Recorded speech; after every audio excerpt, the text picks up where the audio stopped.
ये कहानी है जंगल में रहने वाले एक ठग की दो बेटियों की, जो जंगल से गुजरने वाले मुसाफिरों को छल कपट से लूटकर उनका कत्ल कर देती। पर फिर एक दिन एक ऐसा मुसाफिर आया जिससे उन सब की जिंदगी बदल गई।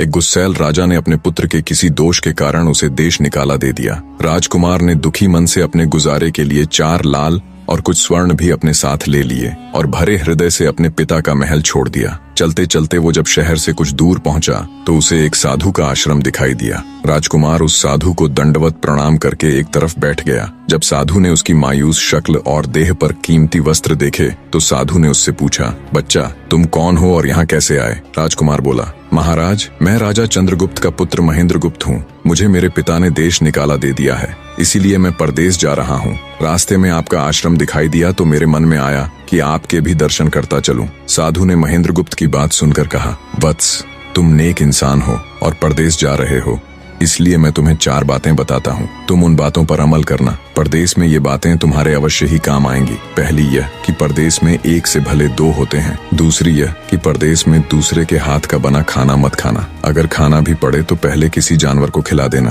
तीसरी बात यह कि परदेश में किसी दूसरे की बिछाई हुई चारपाई पर मत सोना। अगर सोना भी हो तो पहले बिस्तर को अच्छी तरह झाड़ लेना। चौथी बात यह कि यदि कहीं शत्रुओं के फंदे में फंस जाओ तो जहाँ तक हो सके नरमी और ज्ञान की बातें सुनाकर अपना उद्देश्य प्राप्त करना। साधु ने कहा, मेरी ये 4 बातें हमेशा याद रखना। साधु की बातें सुन साधु को प्रणाम कर राजकुमार परदेश चल पड़ा। जब चलते चलते बहुत दिन बीत गए तो वह एक जंगल में पहुंचा। वहां उसने देखा कि एक चील एक कछुए के बच्चे को लेकर उड़ी जा रही है। संयोगवश बच्चा उस चील के पंजे से निकलकर गिर गया। महेंद्रगुप्त ने कछुए के तड़पते हुए बच्चे को देखा तो उसे बड़ी दया आई। उसने मन में सोचा कि इस बच्चे को पालना चाहिए। इस बच्चे को पालने से 2 बातें होंगी। पहली तो यह कि इस बच्चे के प्राण बच जाएंगे और दूसरी यह कि साधु द्वारा कही गई पहली बात भी पूरी हो जाएगी कि सफर में एक से भले 2 होते हैं और इससे बातें करते हुए दिन भी आसानी से बीतेंगे। यह सब सोचकर महेंद्रगुप्त ने बच्चे को अपने साथ ले लिया। अब सफर में उसके साथ वह कछुए का बच्चा भी हो लिया। कुछ दिन के सफर के बाद राजकुमार को एक अच्छा सा स्थान दिखाई पड़ा। उस स्थान पर पहुंचकर उसने कुछ खाया पिया और फिर कछुए के बच्चे से बोला, तुम यहाँ बैठे रहना, मैं जरा थोड़ी देर सो लूं। यह कहकर महेंद्रगुप्त एक पेड़ के नीचे सो गया। उसी पेड़ के ऊपर एक सांप और एक कौवा रहते थे। उन दोनों का यह दस्तूर था कि जब कोई मुसाफिर उस पेड़ के नीचे ठहरता तो सांप उसे डस लेता और कौवा उसकी आंखें निकाल लेता। नाग ने जब सोते हुए मुसाफिर को देखा तो पेड़ के नीचे उतरा और राजकुमार को डस लिया। सांप के डसते ही तुरंत राजकुमार के प्राण पखेरु उड़ गए। कुछ देर में जब कछुए की नजर महेंद्रगुप्त पर पड़ी तो वह उसे मरा देखकर बहुत घबराया और महेंद्रगुप्त के ऊपर बैठकर रोने लगा। तभी कौवा भी पेड़ से नीचे उतरा और ज्यों ही उसने महेंद्रगुप्त की आंखें निकालनी चाही त्यों ही कछुए ने झपटकर कौवे की गर्दन को मुंह से पकड़ लिया। कौवे ने बहुत जोर लगाया मगर कछुए ने उसे नहीं छोड़ा। तब कौवे ने सांप को पुकारा। कौवे की आवाज सुनकर सांप आ गया। उसने बड़े जोर से कछुए की पीठ पर डंक मारा, परंतु कछुए ने अपना मुंह भीतर कर लिया। सांप ने कई बार कछुए की पीठ पर डंक मारा, किंतु हर बार कछुआ अपना मुंह अंदर कर लेता। जब सांप का कछुए पर बस नहीं चला तो उसने कछुए से प्रार्थना की कि तुम मेरे मित्र को छोड़ दो। यह सुनकर कछुआ बोला, नहीं, तूने मेरे मित्र को डसा है, अब मैं भी तेरे मित्र की जान लूंगा। तू मेरे मित्र को छोड़ दे तो मैं तेरे मित्र को जीवित कर दूंगा। यह कहकर सांप ने काटी हुई जगह पर मुंह रखकर महेंद्रगुप्त के शरीर से विष खींच लिया और बोला, अब तो मेरे मित्र को छोड़ दे। कछुए ने जब राजकुमार को देखा कि उसे थोड़ा होश आ रहा है और उसका जहर उतर रहा है तो उसने कौवे को छोड़ दिया। जब महेंद्रगुप्त को होश आया तब कछुए ने उसे सांप के डसने का सारा हाल सुनाया। कछुए की बात सुनकर तुरंत महेंद्रगुप्त के मन में साधु की बताई पहली बात खटकी। सोचा, साधु की एक बात तो काम आई कि एक से भले 2 होते हैं। मन ही मन उसने साधु को धन्यवाद दिया और आगे बढ़ चला। चलते चलते कुछ दिनों के बाद जब वे समुद्र के किनारे जा पहुंचे तब कछुए के बच्चे ने कहा, मित्र मेरा देश आ गया है। यदि तुम कहो तो मैं अपने माता पिता से मिलाऊं। उनसे बिछड़े बहुत दिन हो गए हैं, वे बहुत दुखी होंगे। महेंद्रगुप्त ने उसे जाने की आज्ञा दे दी और स्वयं रात को वहीं समुद्र के किनारे उस जंगल में ठहर गया। जिस जंगल में राजकुमार ठहरा हुआ था उसी जंगल में वहां से कुछ दूर ही एक ठग का परिवार रहता था। ठग के 2 लड़कियां और 4 बेटे थे। उसकी बड़ी बेटी ज्योतिष विद्या जानती थी। जब भी कोई राहगीर, कोई यात्री उस जंगल से गुजरता और उसके पास कुछ कीमती होता तो ठग की बड़ी बेटी अपनी विद्या से जान लेती थी। आज फिर से उसे बहुत दिनों बाद बहुत से खजाने खाने की महक आई। उसने अपने पिता से कहा, ऐसा प्रतीत होता है कि इस जंगल में एक पथिक आया हुआ है। उस पथिक के पास 4 लाल हैं। यदि तुम लोग उस पथिक को यहाँ ले आओ तो उससे लाल लेना मेरा काम है। यदि वे लाल हमको मिल जाएं तो हम जन्म भर के लिए निहाल हो जाएंगे, परंतु उस पथिक को मारना मत, उसे जीवित ही पकड़ लाओ। ठग अपने बेटों के साथ तुरंत उसकी तलाश में निकल पड़ा। वे थोड़ी ही दूर चले होंगे कि उन्होंने देखा एक आदमी एक पेड़ के नीचे सो रहा है। उसे देखकर उन्होंने सोचा कि यह वही पथिक हो सकता है जिसके पास लाल हैं। वे उसे पकड़कर ले गए और अपनी बड़ी बेटी के हवाले करके बोले, इससे लाल निकलवाना अब तेरा काम है। ठग की बड़ी बेटी ने पूरे आश्वासन के साथ कहा, तुम लोग चिंता मत करो, मैं इससे लाल निकलवा लूंगी। ठग की छोटी बेटी ने जब महेंद्रगुप्त को देखा तो वह दिलोजान से उस पर मोहित हो गई। पहली ही नजर में वो अपना दिल उस नौजवान राजकुमार को दे बैठी। भाइयों के डर से कुछ कह तो न सकी, लेकिन मन ही मन उसको बचाने की युक्ति सोचने लगी। कुछ देर बाद ठग की बड़ी बेटी ने खाना बनाया और उसमें जहर मिला दिया। वही खाना उसने महेंद्रगुप्त को परोस दिया। जब थाली महेंद्रगुप्त के सामने आई तो उसने खाने के लिए निवाला तोड़ जैसे ही उसे खाने को हुआ, तभी उसे साधु की कही गई दूसरी बात याद आई। उसने थाली में से थोड़ा सा भोजन निकालकर कुत्ते के सामने डाल दिया। जैसे ही उस खाने को कुत्ते ने खाया वो तुरंत मर गया। यह देखकर महेंद्रगुप्त ने भोजन नहीं किया। उसने अपने मन में सोचा कि साधु की दूसरी बात भी काम आई। अपनी इस चाल को असफल होते देखकर ठग की बड़ी बेटी को गुस्सा तो बहुत आया, पर वो अपने गुस्से को अंदर ही अंदर पी गई। उसने महेंद्रगुप्त के सोने के लिए पलंग तैयार करवाया और उससे कहा, जाओ पथिक, ऊपर के कमरे में तुम्हारे लिए पलंग तैयार करवा दिया है, अब तुम आराम करो। कई दिनों की सफर की यात्रा के कारण थका हुआ राजकुमार जब ऊपर आया तो उसे बढ़िया धुली हुई चादर पलंग पर बिछी हुई दिखाई दी। सोचा जो हुआ सो हुआ, कई दिनों के बाद चैन की नींद तो सोने को मिलेगी। वो जैसी ही पलंग पर बैठने को हुआ तो उसे साधु की तीसरी बात याद आई कि परदेश में हमेशा बिस्तर को झाड़ कर सोना। जैसे ही उसने बिस्तर को झाड़ा तो उसके होश उड़ गए। वो बिस्तर एक कच्चे सूत से तैयार किया गया था जिसके नीचे आग का कुआं था। महेंद्रगुप्त ने देखा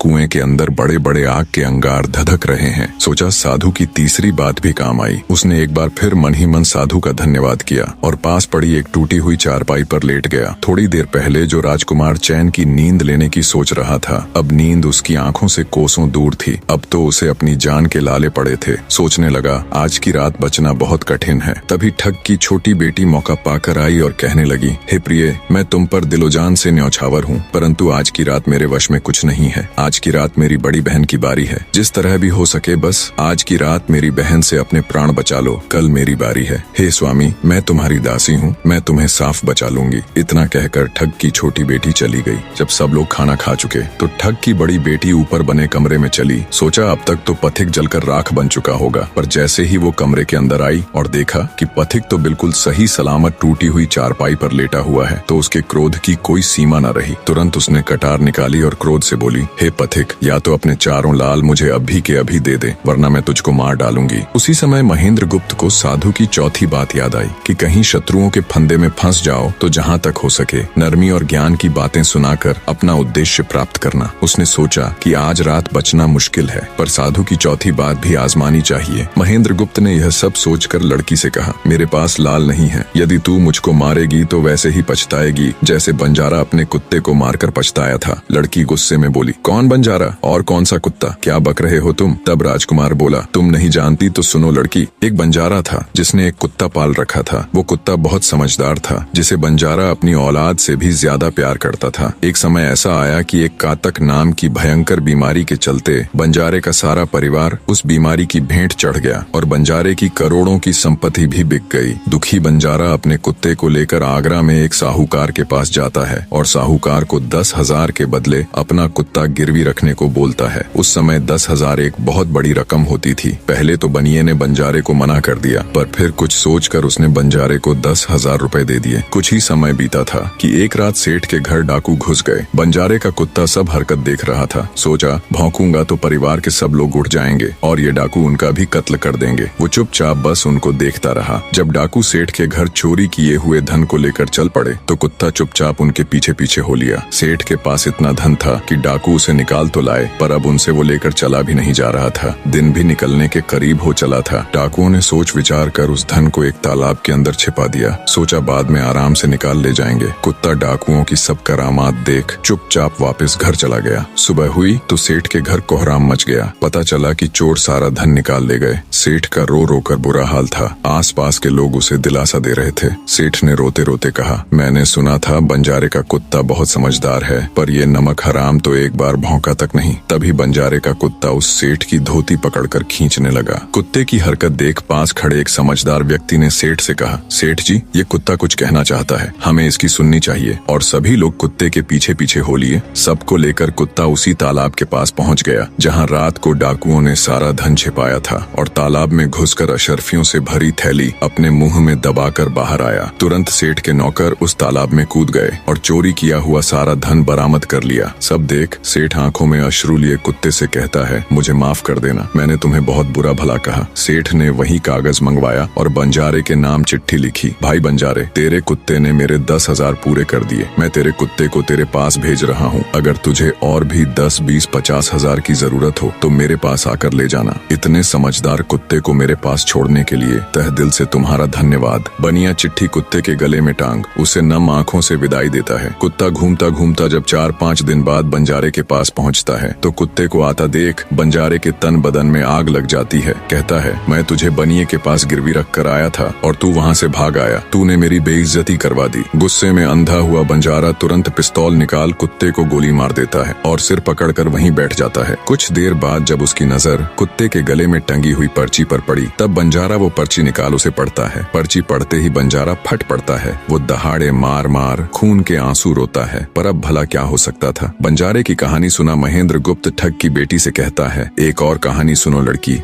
एक राजा के पास एक बहुत समझदार पढ़ाया हुआ तोता था। वह बड़ा चतुर था। एक दिन राजा तोते को अपने साथ गंगा स्नान को ले गया और उसको घाट पर बैठाकर स्वयं स्नान करने लगा। तभी तोते की नजर अमर फल पर पड़ी जो पास ही नदी में बहता हुआ आगे बढ़ा जा रहा था। वह उसको नदी से बाहर निकाल लाया और राजा के आने पर उसको वह अमर फल देता हुआ बोला, महाराज, यह अमर फल है, इसे खा लीजिए। राजा ने कहा, मैं अकेला अमर फल खाकर क्या करूंगा, अपने बाग में लगा दूंगा। जब इसमें फल लगेंगे तब सब कुटुंबियों को खिला कर अमर कर दूंगा। गंगा स्नान से लौटकर राजा ने वह फल माली को देकर कहा, इस फल को बाग में लगा दो। थोड़े ही दिनों में पेड़ फल फूल गया, उसमें फल लगने लगे। एक दिन एक फल पककर पेड़ से गिरा तो उसे सांप ने सूंघ लिया, जिससे वह जहरीला हो गया। अनजान माली वह अमर फल लेकर राजा के पास आया। राजा फल को देखकर बहुत खुश हुआ और कुछ सोचकर वो फल पहले कुत्ते को खाने को दिया, क्योंकि राजा बड़ा नीतिवादी और विचारवान था। वह जानता था कि बिना सोचे समझे किसी भी वस्तु को खाना ठीक नहीं होता। राजा ने ज्यों ही वह फल कुत्ते को खिलाया, कुत्ता मर गया। यह देखकर राजा ने क्रोधित होकर अपने तोते से कहा, बेईमान तोते, तू हमें जहर देकर मारना चाहता था। ये कहकर राजा ने क्रोध में आकर तोते को मार डाला और माली से कहा, इस पेड़ के चारों ओर घेरा डाल दो जिससे कोई इसका फल न खा सके। एक दिन उसी शहर में एक सास बहू में भीषण लड़ाई हुई। बुढ़िया घर से निकलकर कहने लगी, आज मैं राजा के बाग में जाकर जहर वाला फल खा लूंगी। ये कहकर वह बाग में आई और जैसे ही उसने फल तोड़कर खाया तो वह 16 वर्ष की युवती बन गई। जब राजा को यह समाचार मिला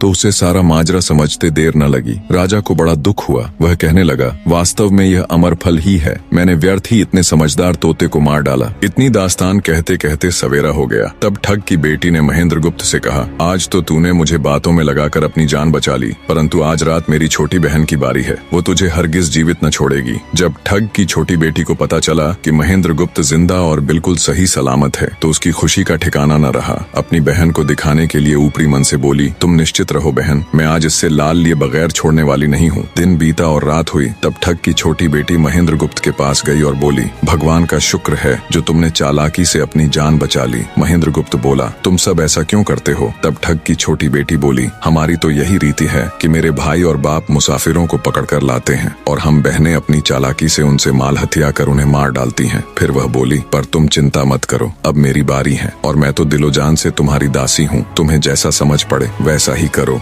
यह सुनकर महेंद्र गुप्त बोला, प्रिय, तुम भी मुझे देखते ही पसंद आ गई थी। दिल करता है कि हर पल तुम्हारे पास ही रहूं। तुम अपनी बड़ी बहन की तरह नहीं हो। तुम एक नेक दिल औरत हो। तुमसे मेरा कुछ भी छिपा हुआ नहीं है। उसकी बात सुनकर ठग की बेटी ने कहा, तुम कहते हो कि मुझसे कुछ भी छिपा नहीं है, तो फिर वे लाल कहाँ हैं? महेंद्र गुप्त ने कहा, वो चारों लाल मेरी जांघ में हैं। अगर तुम निकालना चाहो तो निकाल लो। राजकुमार की बात सुन ठग की छोटी बेटी बोली, प्यारे वो लाल तुम्हें ही मुबारक हो। मैं तो तुम्हारी दासी हूँ, तुम्हारे दर्शनों की प्यासी हूँ, मुझे तुम्हारे सिवाय और कुछ नहीं चाहिए। ये सुन महेंद्र गुप्त बोला, जो कुछ तुमने कहा है वह तो सब ठीक है, लेकिन ये प्यार और प्रेम की बातें सब धरी रह जाएंगी जब हमारे शरीर में प्राण ही नहीं रहेंगे, क्योंकि जब तुम्हारे बाप और भाइयों को इसका पता लगेगा तो हम दोनों की खैर नहीं। तब ठग की बेटी बोली, तुम चिंता मत करो, मेरे पास इसका भी उपाय है। आज रात को सबके सोने के बाद हम यहाँ से भाग चलेंगे और कहीं बहुत दूर रहेंगे जहाँ कभी मेरे भाई और बाप पहुँच न सके। महेंद्र गुप्त बोला, पर ये सब होगा कैसे? बोली, यहाँ से निकलने का एक ही उपाय है। मेरे पिता के पास 2 ऊँटनियाँ हैं, उनमें से एक तो दिन भर में 60 कोस चलती है और दूसरी दिन भर में 100 कोस चलती है। तुम उनमें से बड़ी वाली को खोल लाना, तब तक मैं हम दोनों के लिए कुछ धन बांध कर रख लूंगी। जब आधी रात हुई तब महेंद्र गुप्त ऊँटनी को खोलने चला गया। महेंद्र गुप्त ऊँटनी ले तो आया, मगर जल्दबाजी के कारण वह बड़ी के स्थान पर छोटी को ले आया। ठग की बेटी बहुत सा माल लेकर ऊँटनी पर बैठ गई और दोनों चल दिए। ऊँटनी जब चलते चलते 60 कोस पहुंची तो जंगल में रुककर खड़ी हो गई। बीच जंगल में ऊँटनी को खड़ी देखकर महेंद्र गुप्त और ठग की बेटी के होश उड़ गए। ठग की बेटी बोली, अनर्थ हो गया, तुम रात के अंधेरे में बड़ी ऊँटनी की जगह छोटी को ले आए। मेरे पिता और भाई आते ही होंगे, वो हमें नहीं छोड़ेंगे। इधर जब सवेरा हुआ तो ठग ने देखा कि उसकी बेटी और मुसाफिर दोनों गायब हैं। उसने सोचा कि निसंदेह वह बदमाश मेरी बेटी को भगा ले गया है। तबेले में जाकर देखा तो पाया कि छोटी ऊँटनी गायब है और बड़ी वहीं है। सोचा ज्यादा दूर नहीं गए होंगे और ऊँटनी पर सवार होकर उसने उसे तेजी से दौड़ा दिया। थोड़ी ही देर में जंगल में उस स्थान पर जा पहुंचा जहां महेंद्र गुप्त और उसकी बेटी ठहरे थे। महेंद्र गुप्त ने जब उसको आते देखा तो बहुत घबराया और कहने लगा, देखो तुम्हारा पिता आ रहा है, अब उससे प्राण कैसे बचेंगे? लड़की ने कहा, घबराओ मत और जो मैं कहती हूँ उसे ध्यान से सुनो। जाओ, जाकर उस पेड़ पर चढ़ जाओ। जब मेरा बाप तुम्हें पकड़ने के लिए आएगा और पेड़ पर चढ़ेगा तो मैं चुपके से बड़े वाली ऊँटनी पर चढ़कर उसको तुम्हारी डाल के नीचे खड़ा कर दूंगी। तुम कूद कर उस पर बैठ जाना, इस प्रकार हम दोनों बचकर साफ निकल जाएंगे।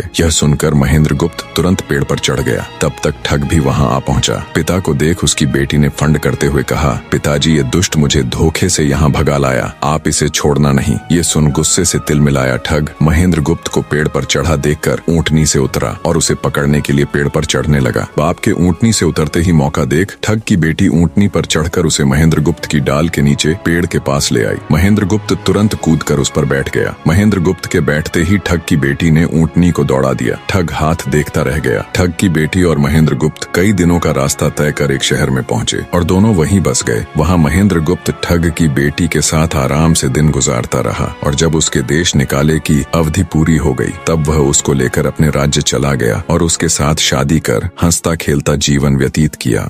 निष्कर्ष, महेंद्र गुप्त और ठग की बेटी की यह कथा हमें यह सिखाती है कि प्रेम और विश्वास का बंधन सबसे मजबूत होता है। जब बुद्धिमत्ता, धैर्य और निस्वार्थ प्रेम मिलते हैं तो असंभव को भी संभव बनाया जा सकता है। जीवन में चाहे कितनी भी कठिन परिस्थितियां क्यों न आए, सही निर्णय, संयम और परस्पर विश्वास हमें हर संकट से बाहर निकाल सकते हैं।